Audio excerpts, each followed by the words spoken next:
Sometimes you just have to wonder, how did I get here? But then you remember, it's all good fun.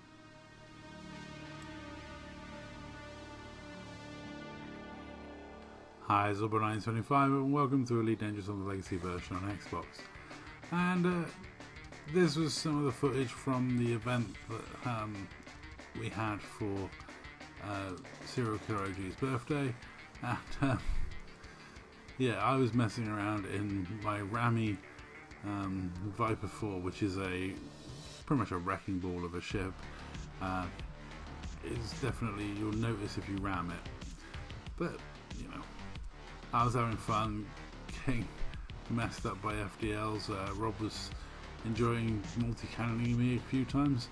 But yeah, I had fun chasing around. I got Death Star conjured. There was all sorts going on the event. And it was a real fun evening.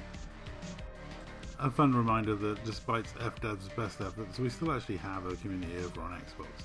Though a lot of these guys are dual Xbox and PC, and there is a lot of people moving over to PC again. We do tend to have waves of people moving over to PC.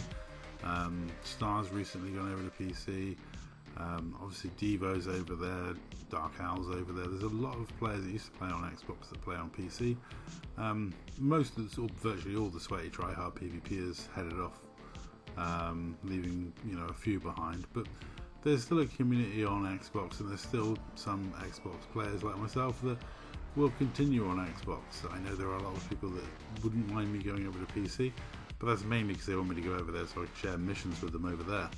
I think that's the main reason. I was surprised how not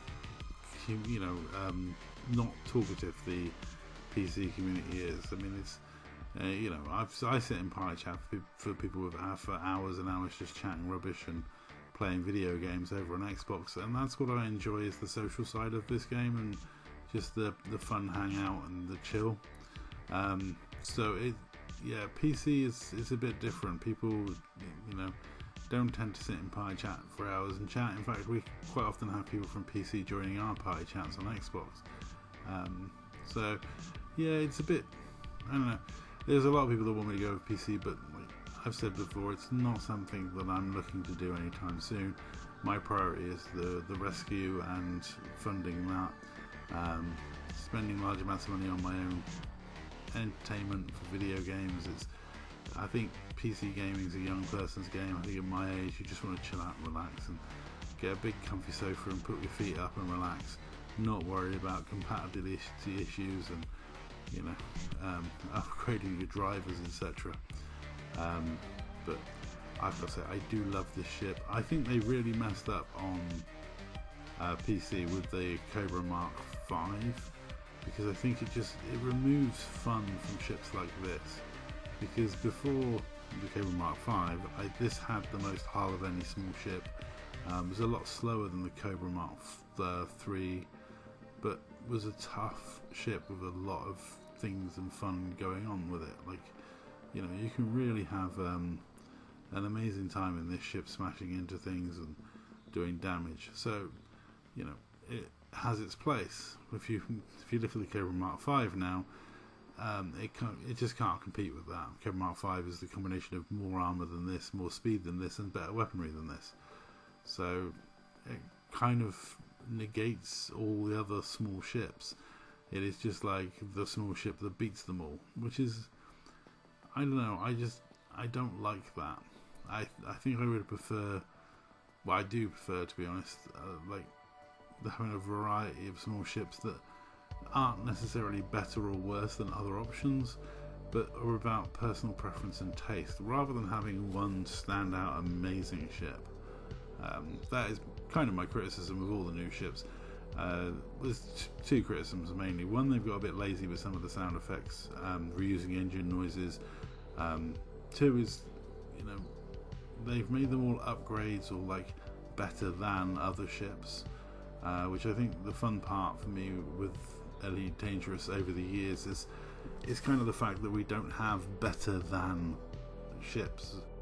Most ships in Elite Dangerous had flaws, weaknesses, and it was always kind of like a side grade.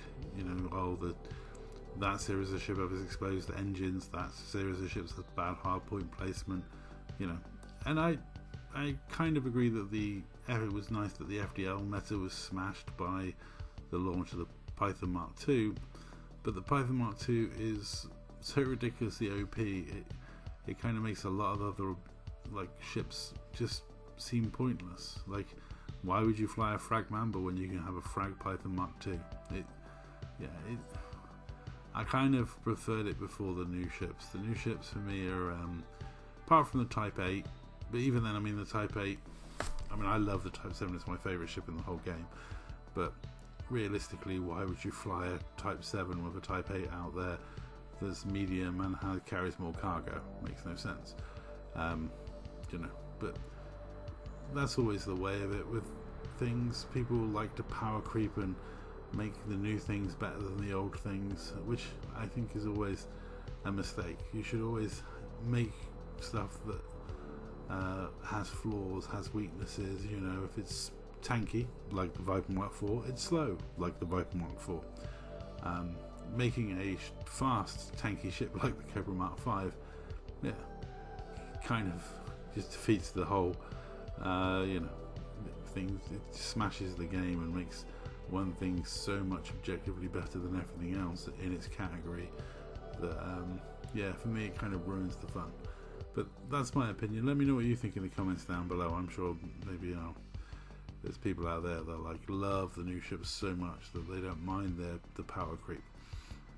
I can't believe how long I stayed alive in my Viper Mark IV in these instances. Sometimes we were like in the midst of fighting loads of people, and you know, and I managed to stay alive for ages, so much so that I ran out of ammo a couple of times and had to synth and stuff like that. But yeah, I'm determined to kill this vulture before I turn around and go back and try and take on some of the FDLs. But yeah, go shields back, and again, that was a tough vulture build, and we had a lot of fun in this instance. You know, fighting in various weird and wonderful ships, which is what the Dark Marauders are well known for. Silly builds and stupid ships.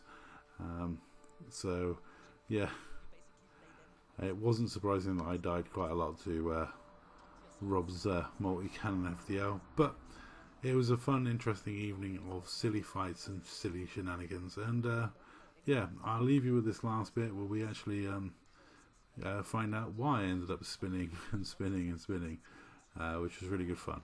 Anyway, that's all for this video. Thank you very much for watching, and I'll catch you in the next one.